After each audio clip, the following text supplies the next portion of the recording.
All right, so welcome. Good morning. Good morning. Thanks to those of you that could be on for our virtual coffee break. If you have your coffee, um, go ahead and feel free to sip on that this morning. I know it can be hard. We're sort of in that middle of the week hump day, so sometimes we need a little fuel to get to the end of the week. As you know, we're here every second Wednesday of the month throughout the school year, and this has been kind of an exciting time for us all to come together and learn new things and I've definitely learned a lot from the last couple of times that I've been on. So we've already kind of taken care of our welcome. Hopefully you were able to drop where you're tuning in from in the chat, and also any celebrations you want to share. We've got a couple to do with FAFSA and getting those kids across the stage. So 'tis the season. And I wish you all so much luck with finishing out the year strong, and hopefully you have a great summer once it comes. So we are going to have a couple things on our docket today. As you're probably aware, if you've been with us before, we're going to get a few tips from our Pro Tools experts out there at Pathways. And then we're going to hear from our spotlight speaker. Pretty excited about that topic today. And then we'll have a little discussion time if there's anything that is pressing, problems of practice, so to speak. And hopefully we'll, wrap it up really quickly so that you all can go on to all the other important things you have to do today.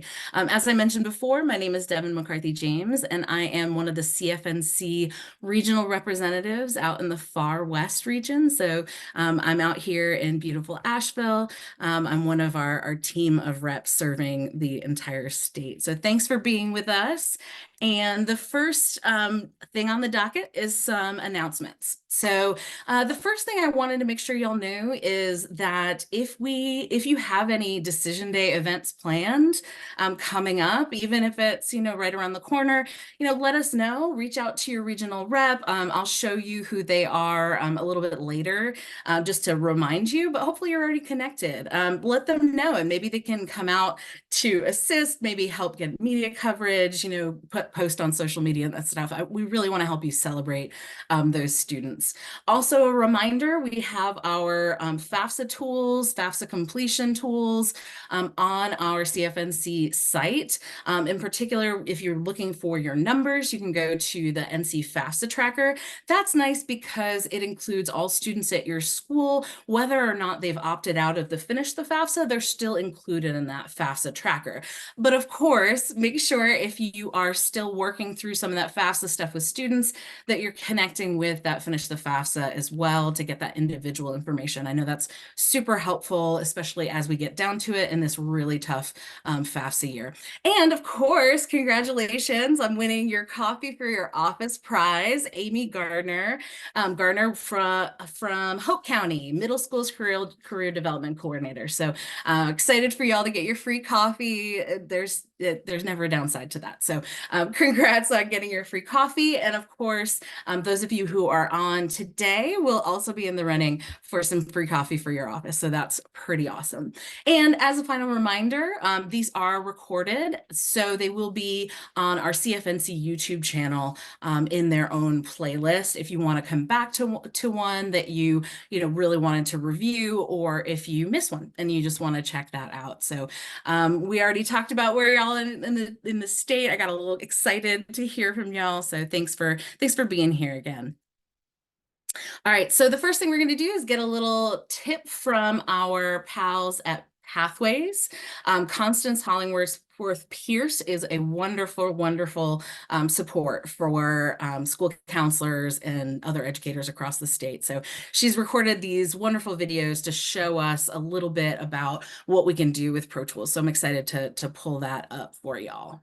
Oops, sorry, let me go back a little bit.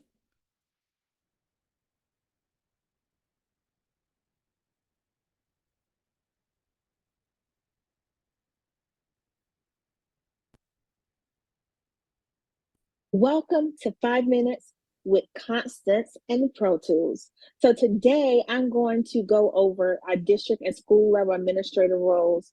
I want to encourage every district to have a district lead and every school to have a school level administrative lead. And I'm going to tell you why. So when we talk about our Pro Tools, I want to make sure you understand what our users, who our users are, and what our users can do. So Pro Tools users with administrative rights have the ability to view all Pro Tool users within an organization, the school, college, district, program, and can control access and permissions for the Pro Tools users within their organizational unit. One thing we want to make sure that you know is we want you to limit the administrative rights to one or two of your users. So who are our users? What roles do we have? We have a Pro Tools user who's able to access Pro Tools and use features based on the permissions granted by our administrator. Our next level that we added last year is our school level administrator. They're able to add and remove access and permissions for school level Pro Tool users, except for Finish the FAFSA. Then we have our district level administrators who are able to add and remove access and permissions for school level administrators and also our school level Pro Tools users. Why do we want you to have access? Because we know that we have our Pro Tools users who want access. You want access to Pro Tools, or you know someone who says, I've requested it and we haven't heard back. We have dozens and dozens of users who have not responded back to our confirm email. And for security reasons, we can't give access unless you confirm that you have control over your account. We all want to make sure that our student records are secure.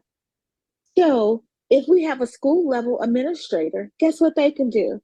They can give rights to another Pro Tools user.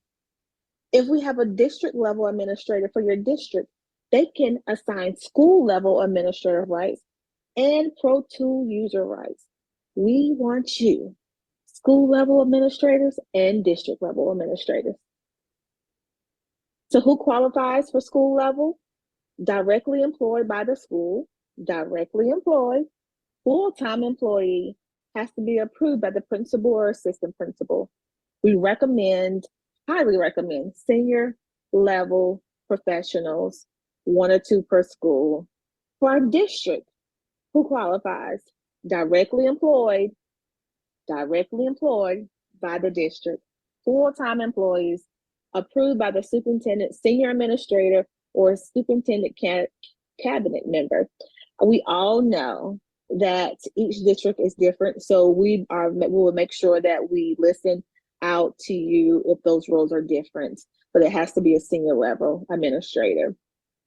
I promise you, we want to give you access to Pro Tools because we want you to be able to use all of our wonderful features.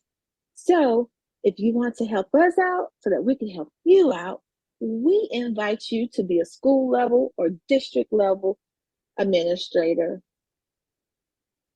We also want to make sure that you understand your rights and responsibilities.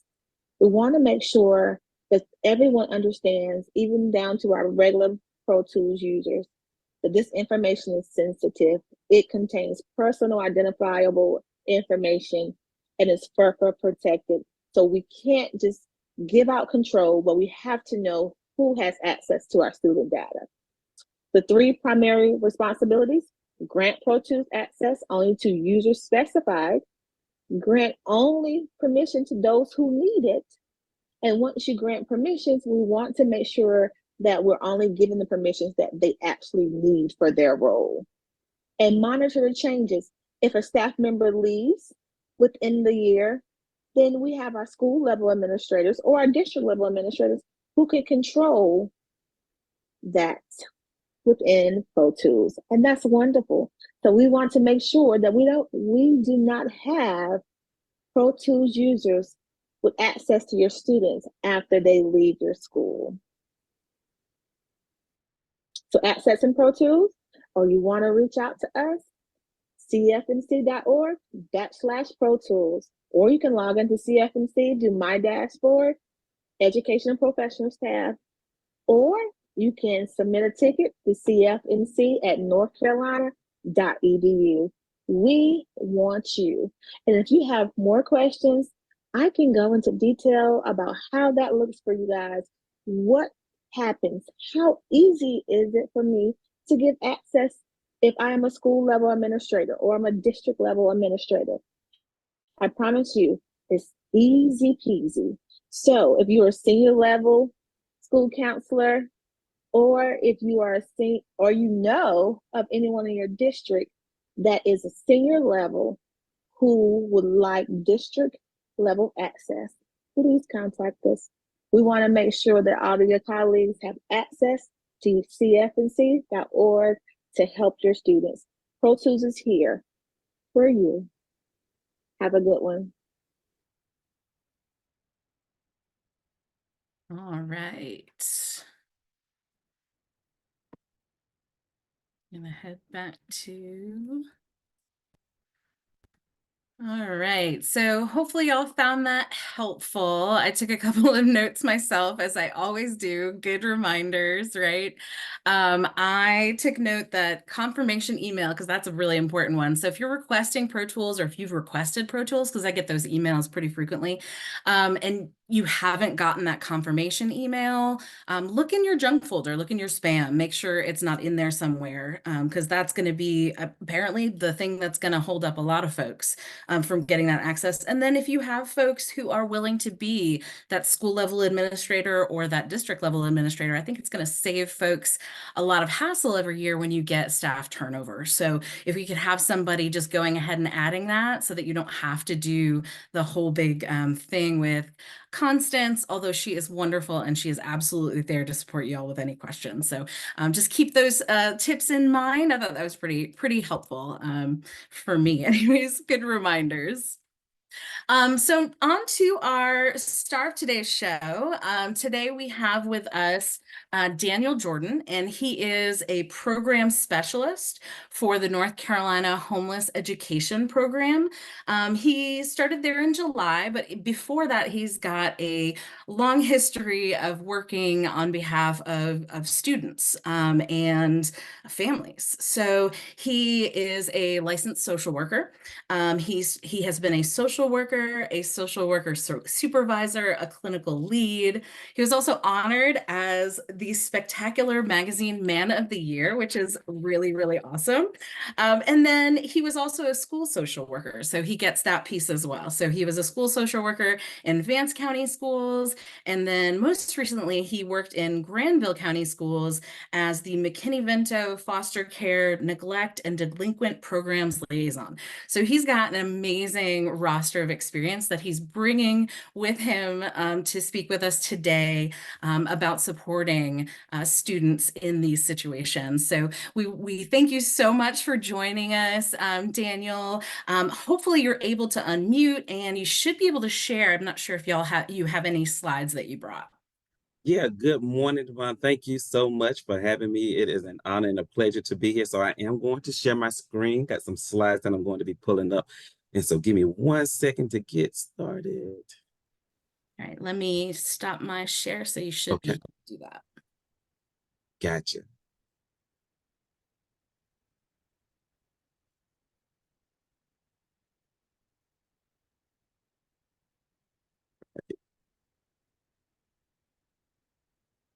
Let's see.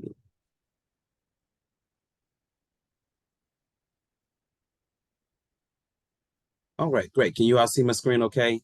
Perfect. Awesome. So I'm going to jump right into it. So good morning again, everyone. As you mentioned, I am Daniel. Everyone calls me Dan. I'm one of the program specialists with the North Carolina Homeless Education Program. And it is a delight to be with you all today. And just to share more information as it relates to the McKinney-Vento Act. And so we're going to be talking about the collaborations and support that is taking place with our students that are experiencing homelessness. And so I'm going to jump right into it. So we may not get to every single topic today because I know we are pushed for time, but we're going to have a little quick icebreaker, talk about some of NCHEP responsibilities, McKinney-Vento history, understanding the law. What do you see as it relates to homelessness, some of the causes of homelessness? Again, we're going to be talking about the national data, McKinney-Vento rights, understanding the homeless liaison roles, and again, kind of going through that process, understanding the unaccompanied homeless youth, ways to help, collaboration, have a question and answer, then we'll introduce some of our staff that's with NCHEP. So really, really quick, if you have your phone, if you can, just scan that little PR code. What I would like you to do, what picture or image here kind of represents you at this moment when we're going through this 2023-2024 school years? So are you prioritizing your self-care? Do you have some pretty good vibes going on thus far? And hopefully it works. How do you feel? Is it C? Are you kind of getting by with help with your friends, or are you just bombarded with so much work? Okay, it's starting to go. Good deal. I'm not that tech savvy, but I made this work, so I'm excited. Cool beans. All right. So it's going to show some percentages, and we see those numbers. So 11%, yeah, prioritizing our self-care. Some good vibes, great 20%. And then some people are getting a little help from friends. And I'm glad because we're going to be talking about that collaboration piece as we're going through the presentation. And some of us have so much work, that 8%. Absolutely. We are all bombarded, and we are heading towards the end of a school year. So we understand the work that comes with that. But I would encourage everyone to make sure that we're taking care of ourselves. We see 17% of us are, kind of prioritizing their self-care. So we want to make sure we're doing that. Good deal. Awesome, awesome, awesome. So when we're thinking about the North Carolina Homeless Education and what our organization promotes or entails, our responsibility is to ensure the quality of children and youth, that they have access to a public education and they're entitled to as it relates to the McKinney-Vento Act. So we ensure the state policies are in compliance with the federal law. We oversee all the programmatic aspects of the state homeless education program. We work specifically under the federal programs and monitoring support with the division of the North Carolina Department of Public Instruction. We provide technical assistance to all of our public school units, which LEAs is kind of they both work hand in hand. Some people say PSU. North Carolina kind of has adopted the PSU terminology, but LEA means the same thing. We monitor our PSUs within the traditional and charter schools. We make sure and we conduct compliance forums and trainings for our liaisons in school districts, and then we handle any disputes as it relates to the eligibility, school selection, and enrollment for students that are experiencing homelessness. So just a little general information about the history of the McKinney-Vento Act, and I'm not going to kind of go deep in detail of this, but it originated with the Stuart B. McKinney-Vento Homeless Act, which was signed into law in 1987. Excuse me, 1987. In 1990, the act was amended. In 1994, the education portion of the act was included into the the Elementary and Secondary Education Act, which is ESSA. In 2002, it was reauthorized, strengthening the legislative requirements. And then 2015, it was also reauthorized, whereby the Every Student Succeed Act came into play. And so then there is also funding that has been allocated towards that as well. And so the main themes of the act is ensuring that we are providing school access, school stability, support for academic success, including academic accrual, which, when we're talking about our high school students and beyond, child-centered and best interest making, ensuring that the role of liaison is identified and notified, sub-grant requirements, transportation, preschool, our 0 to 5, as well as our higher education. So would you know homeless if you saw it? So if you see these 8 pictures here, you'll see a group of students in picture number 1 and picture number 2. There's a family that's kind of sitting here. In group picture number 3, there's a young man that's kind of sitting on the locker, and you got another young lady, looks like she may be studying. Number 4, 5, you see a young man that's kind of sitting on this side. 6, this young lady's all smiles. And 7, look like she's kind of studying really hard. And then 8, there's a young lady that's kind of sitting to the side. And so homelessness has no color. It has no judgment. We don't know anyone could actually be experiencing homelessness. And so I put these pictures up there to let you know, in group number 1, they're actually not homeless. They're actually coming from a summer camp. And so in picture number 2, that group is actually homeless because they had a house fire. Group number 3 is actually, on that individual, he is actually classified as homeless. He's kind of finishing up a final exam, and is kind of wondering where he's going to stay at tonight. That young lady, number 4, she's not homeless. She's a senior in high school. And again, she's kind of getting ready for that FAFSA, trying to focus on that. Number 5, no, even though they're sitting there with their book bag, he's just upset because he actually didn't get the opportunity to participate on a field trip, wasn't feeling too well, got sick. Number 6, that young lady actually she's in a shelter, but she's super excited that she has support and her family has somewhere to stay tonight. And then number 7, no, this young lady is actually, again, studying for a midterm. And number 8, no, this young lady is actually on vacation with her family. So again, when we're talking about homeless and some of the causes of that, the lack of affordability, poverty, health problems, and what we're also seeing is a great increase of domestic violence and mental health issues and challenges within families, natural disasters, neglect and delinquent, family dysfunction. We are most definitely seeing a rise in our unaccompanied homeless youth, which we're going to go on a little more detail later into the presentation. And we're in some other areas. And one of the other areas that we do recognize is our LGBTQ plus community. And so some of the things I want you to think about, if you were, you and your family have just been told that you had 20 minutes to gather everything that you need and you had to leave your house. And the only thing you could take with you is what you could fit in a backpack. Just process that just for a moment. What would you take? What are some of the things that you feel like you would necessarily, you would have to take? You can only fit it into a backpack and you had 20 minutes to just take you and your family out. And as you process that, and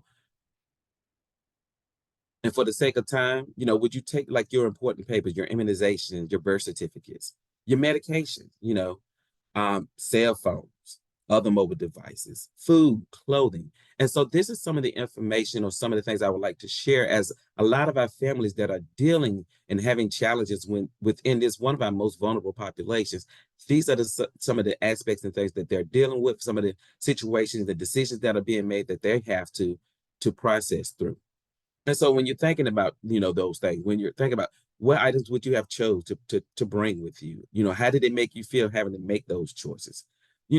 If you would have to leave things behind, what would you do in order to try to get those things again? And what would what would you transition to? And so we really want to make sure folks have come from an empathetic view when we're talking about students that are experiencing homelessness and their families. And so just looking at a little national data, in 2016, 2017, the national report through the U.S. Department of Ed indicates that we had 1,358,077 students that have been identified. And I won't go through each and every one of these topics, but the most recent data that we have is the 2021, 2022, and it indicates that we have 1,205,292 students within our school sector, within our K through 12 that have been identified as homeless in the United States of America. So that, that is quite a deal of individuals that are being identified. And again, the need for the McKinney-Vento Act to ensure that we are providing services and support for our students. And so some of the fundamental aspects. And so what does the law require?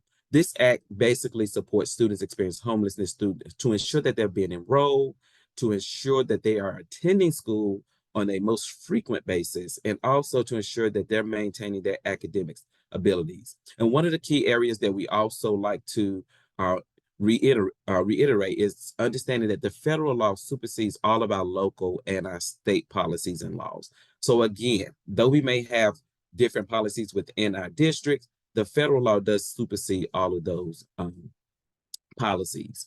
And so when we're talking about the McKinney-Vento rights, they have the right to ensure that they have immediate enrollment. So again, without documentation, they don't necessarily have to have, their birth certificates and the immunizations.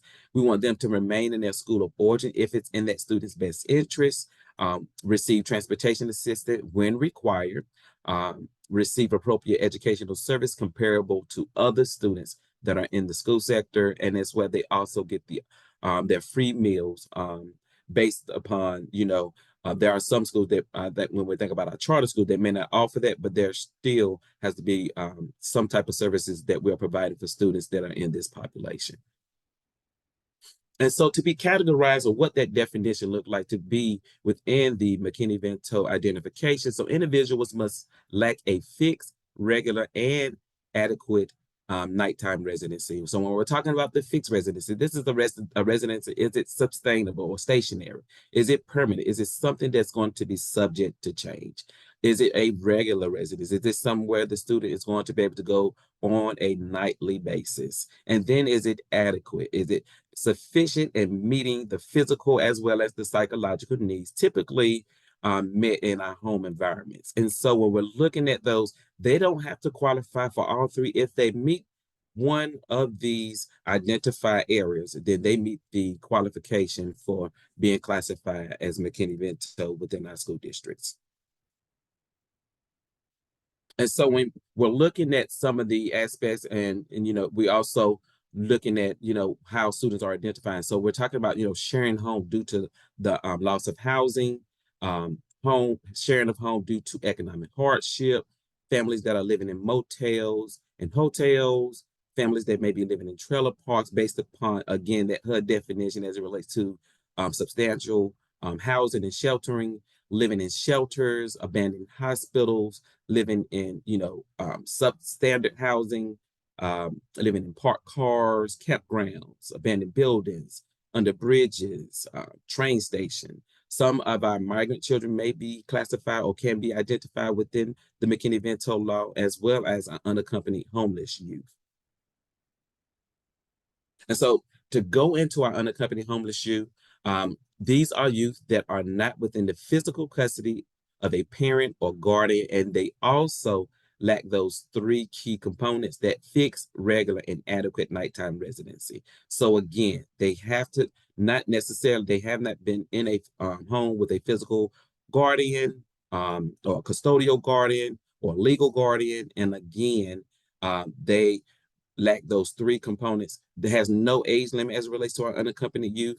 Our upper age limit as far as it relates to the state is the 21, so they can be up to age 21, and no citizenship is a requirement. And so again, making that determination, there's homeless liaisons in every district as well as in our charter schools. And so again, meeting those criteria and making that determination, your homeless liaison does make those identification and making sure that they fit the definition of the law.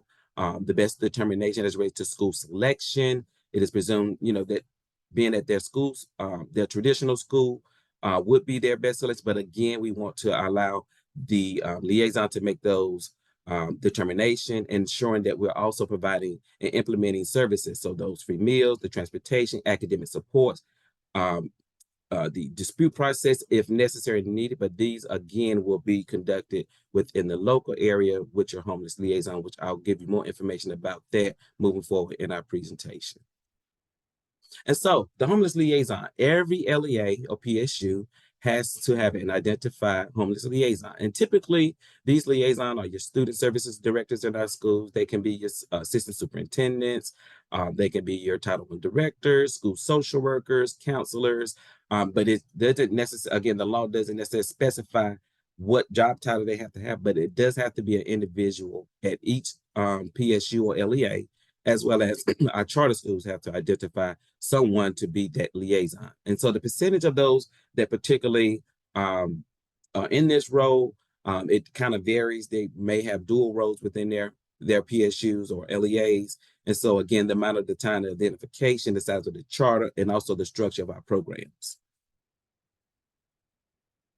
And so what that liaison responsibility is, making sure that the identifications in districts are being done, that students are enrolled in or gain access to immediate enrollment, making sure that they have access to services within their districts, those referral process if necessarily needed, whether that's mental health, whether that's DSS arenas, whatever services that may be available or necessary for students, making sure that parents are informed, ensuring that parents and students are unaccompanied homeless youth have access to dispute policies and understand their rights, transportation services, providing professional development to their school district and charter schools, and ensuring that they're collaborating not only internally, but externally as well. They're responsible for gathering the data and collecting that. And there are other responsibilities as well.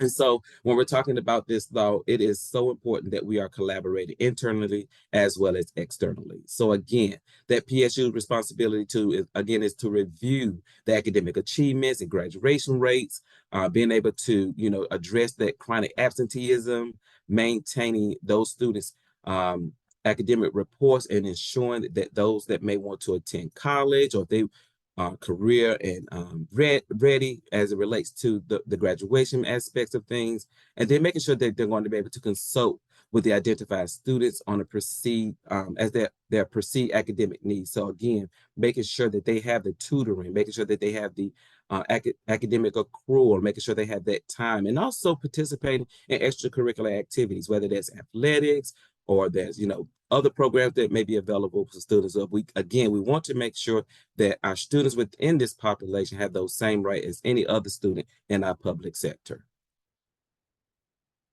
And so how can our educators really help us in supporting the academic success? We want to reach out and connect. Make sure that you are in connection, or who your homeless liaison is within your district, visiting, the PSU website, because again, all PSUs or LEAs are required to have the McKinney-Vento information on their district school websites. Visit our website as well, which we're going to show you later on in the presentation, making sure you share your contact information with your homeless liaison, that they'll be able to communicate with you and be able to have, again, beneficial services for our McKinney-Vento students, and then also attend trainings that are offered by your homeless liaison. And also invite the homeless liaison to provide trainings at your school, that your school staff may be acclimated with this most vulnerable population as well. And so here, if you see, this is our website. And if you need more information as it relates to who are your homeless liaisons in your PSUs or LEAs or your charter schools, you most definitely can go to our website. This is updated typically on a weekly basis. So this outlines gives every homeless liaison for every district in North Carolina, as well as our charter school, our lab schools, and our virtual schools. Any school that's related to the public, to North Carolina Department of Public Instruction, we have liaisons in every school district. And so I make sure I share the information with you, because again, that is information that you will have access to be able to connect and know specifically who is in your district or your charter school. So again, also, we want to make sure that in collaboration that we're referring our potential students and their families to other resources like NCAG, which is the National Center for Homeless Education. And we're super excited and privileged to have the National Center housed with us in the Serve Center on the campus of UNCG. So we most definitely are appreciative of that, knowing that our knowing your PCSU referral protocols, meeting periodically with your homeless liaison on the students that are being served, making sure that the information is shared as it relates to your McKinney-Vento students. However, we do not share the identification needs as it relates to, we want to make sure that we maintain that confidentiality. Also making sure that the data that the homeless liaison is collecting to be able to maintain your needs assessment. So they're also responsible for maintaining an annual needs assessment to ensure whatever services that your district needs are being provided for those particular students. And as we're talking about the identification of needs in the students, making sure that you're consulting, with your homeless liaison, and ensuring that we're providing those tutoring services if necessary, providing the extra extended time for students that have been identified, completing the appropriate assignments, and also working directly with your homeless liaison for providing those appropriate services. And in that collaboration, we recognize that in doing so, we improve the academic achievement, we improve the classroom engagement, we improve our school attendance, and we improve those 3 E's, looking to enlist, to employ, and enroll. So our common goal is that we want to provide those supports that enable students to enter the world with the skills they need to be successful. So again, this is what this work is all about. We're working together to provide those additional supports for one of our most vulnerable populations, and ensuring that we can again, get them to where they need to be or where they want to go and providing that support for them. So this is some information or resources that we have available.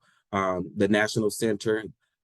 This is I'll be sharing these slides with you. That way you'll have access to that. But again, some of the common signs of homelessness, these are some of the resources that they have available. They have great briefs that kind of gives more information about what topic areas can be discussed, and also supporting the in and out of school youth experience homelessness through the workforce and partnership. So they have a plethora of information that's available on their website. And this is actually our website. And so you get the opportunity to, whenever you get a chance, scroll through our website. It gives information again for our homeless liaisons. It talks about the law and guidance. It gives us information. It gives information about our staff. It also shares information about student rights and provides additional resources for our students as well as our liaisons. So this is specifically, particularly for our liaisons providing support. And but we most definitely would love for you to take an opportunity to look at our website. This kind of gives like the service map as it relates to the district areas in which we provide. So that, of course, there are 8 regions within North Carolina. And so we support all of these different regions across the state. My area and I work in special populations. So my area of task is I work specifically with our SEL, trauma-informed care service, providing support for liaisons, as well as our migrant populations and providing support in collaborations with the migrant personnel with the Department of Public Instruction. In addition, our mentor and mentee programs that we have, as well as a couple of areas is monitoring that we do. So this is our state coordinator, Ms. Lisa Phillips. And so speaking on behalf of her, she has done an amazing job, as well as our program coordinator, Ms. Neely Ward, as well as the other folk within our department. We have Tamika Dawkins. She's also with our special population, and she works mostly with our early education. Beth Brannigan, she works with the Northeast, Piedmont Triad, Southwest, and our Western regions. Savannah Gay, she works with our North Carolina charters. Of course, myself and I work with the higher education aspects. And then we have Derek Buzz, who's a program specialist that's with the North Central, Northeast, Southeast, and Sand Hill regions. And also, we're fortunate to have LJ Von Dolan, who is also a program coordinator for the education of children and youth in foster care through the Department of Public Instruction. And so we are a team of 8. We consider ourselves the Great 8. And so it's been an honor and a privilege to work with such great folk.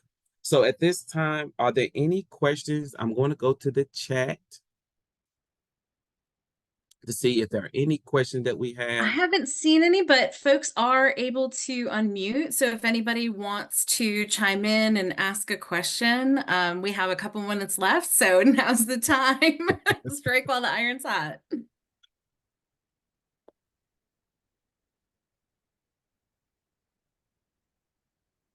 I kind of had a specific question.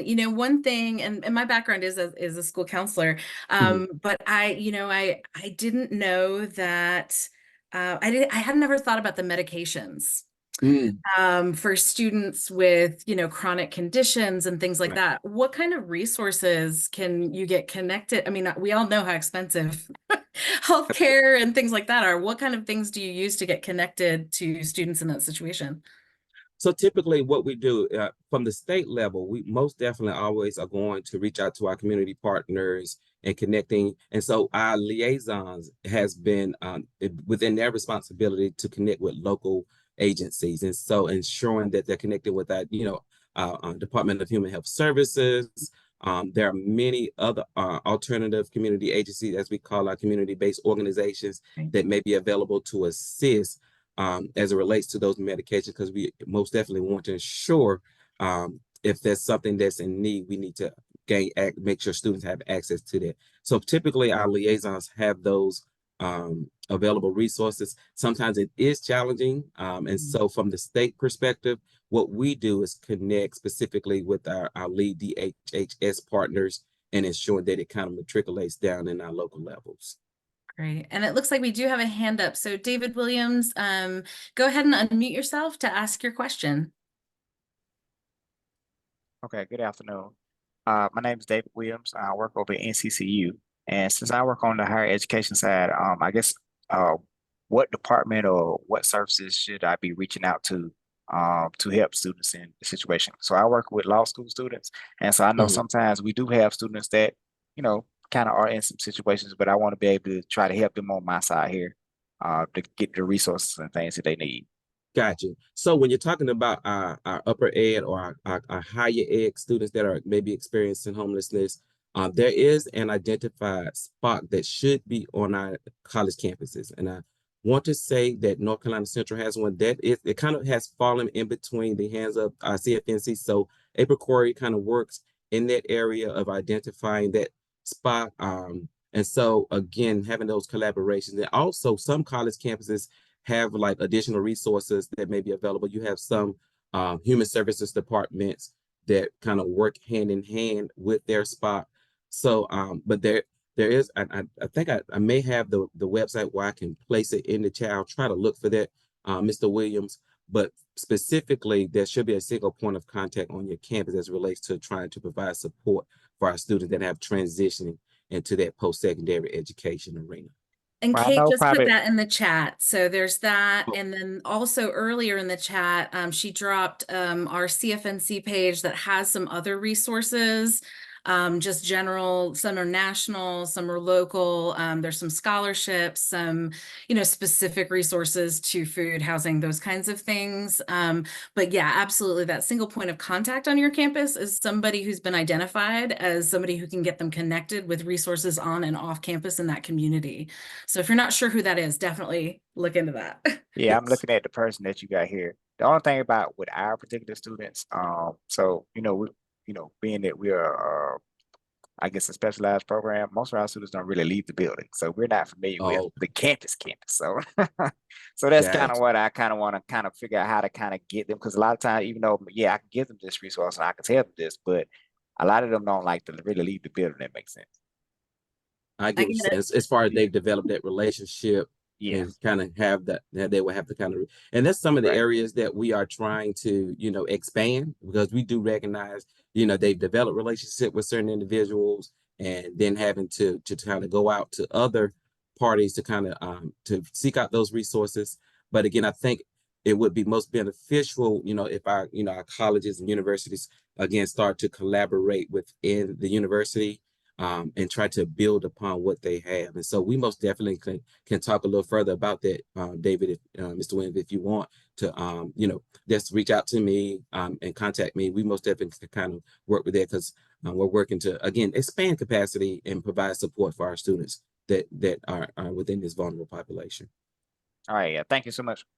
Absolutely. Wonderful. And so we are a little bit over time, so we're just going to go ahead and wrap it up if there's nothing else. That's for the good of the order.